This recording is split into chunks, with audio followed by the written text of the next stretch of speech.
komandan memperkirakan bahwa 50 hingga 70% pasukan baru tewas atau terluka dalam beberapa hari setelah mulai rotasi pertama mereka.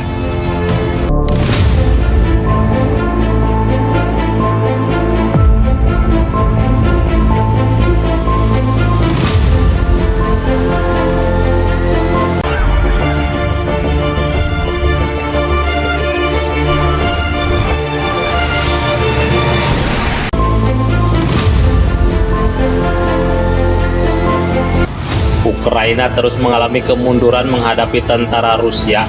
Para serdadu Zelensky lebih banyak kalah daripada menangnya. Meskipun senjata-senjata modern dari berbagai negara NATO terus dipasok, namun pada kenyataannya pasukan Ukraina tak kuasa menahan gempuran tentara Rusia di berbagai daerah. Financial Times menyalahkan tentara mobilisasi yang di bawah standar militer. Mereka dianggap sangat tidak terampil dan penakut, sehingga sangat merugikan kesatuannya sendiri. Para komandan memperkirakan bahwa 50 hingga 70% pasukan baru tewas atau terluka dalam beberapa hari setelah mulai rotasi pertama mereka. Ketika orang-orang baru tersebut tiba di posisi, banyak dari mereka melarikan diri saat ledakan granat pertama, kata seorang wakil komandan Brigade Mekanis ke-72 Ukraina yang bertempur di dekat kota Vuhledar, benteng utama yang sudah dikuasai oleh Rusia.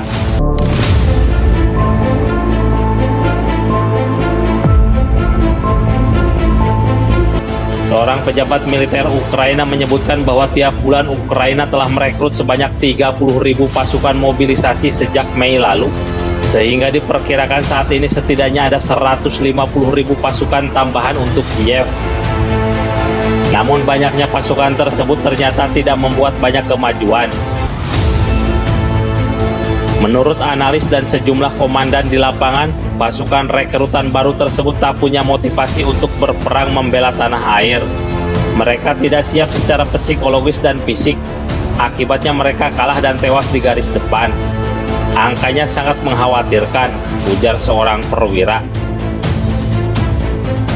Sebagai contoh, beberapa anak buahnya hanya berdiam diri karena takut menembak musuh, dan kemudian mereka sendiri yang masuk kantong mayat atau terluka parah, tambah komandan yang berjuang di wilayah Kurakovo, sebelah selatan Pokrov. Beberapa rotasi yang gagal dalam beberapa bulan terakhir telah menyebabkan Rusia memperoleh keuntungan lebih mudah dari yang diharapkan menuju Pokrov. Kami paling rentan selama rotasi, kata wakil komandan. Kemampuan pasukan mobilisasi dipertanyakan karena mereka hanya dilatih militer selama 6 minggu. Usia mereka pun sudah terbilang sudah tidak muda lagi. Komandan tersebut mengatakan bahwa dari 30 pasukannya, 15 orang usianya sudah di atas 40 tahun. Hanya 5 orang yang umurnya di bawah 30 tahun. Garis depan butuh orang berpengalaman dan kuat, namun ini yang terjadi. Permasalahan lain karena takutnya pasukan mobilisasi terjun ke garis depan, saat bertempur mereka memilih kabur.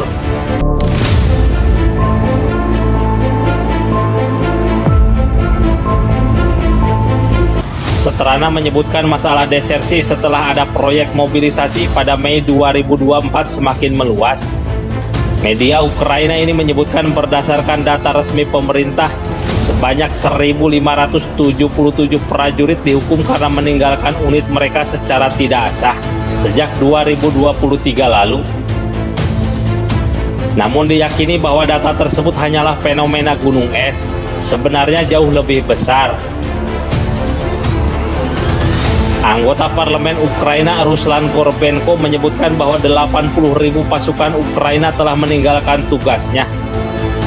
Sementara Volodymyr Boyko, seorang wartawan yang bertugas di Angkatan Bersenjata Ukraina, meyakini angkanya bisa mencapai 150.000 prajurit.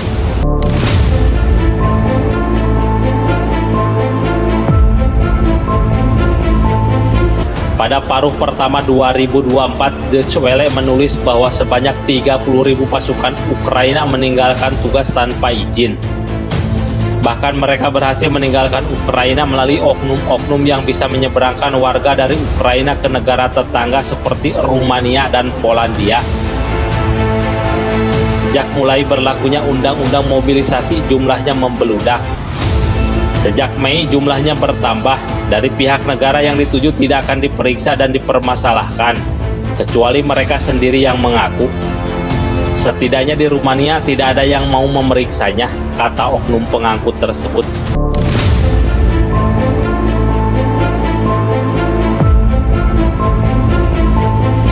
Seorang prajurit mobilisasi Ukraina, menurut Strana yang namanya disamarkan menjadi Sergei, berusia 42 tahun, mengaku berhasil kabur melalui koridor Rumania setelah kalah dalam peperangan. Ia mengaku dipaksa oleh agen mobilisasi atau tim perekrut pada 2023 untuk bergabung dengan militer Ukraina setelah tertangkap saat mabuk. Pria ini terluka saat ikut berperang di Donbas pada Februari 2024 dan dirawat di rumah sakit. Saat sembuh, ia memutuskan untuk keluar dari rumah sakit namun tidak kembali ke kesatuannya. Sergei justru menuju ke rumah kerabatnya dan menemukan seorang agen dan kemudian menyeberangkannya ke Rumania.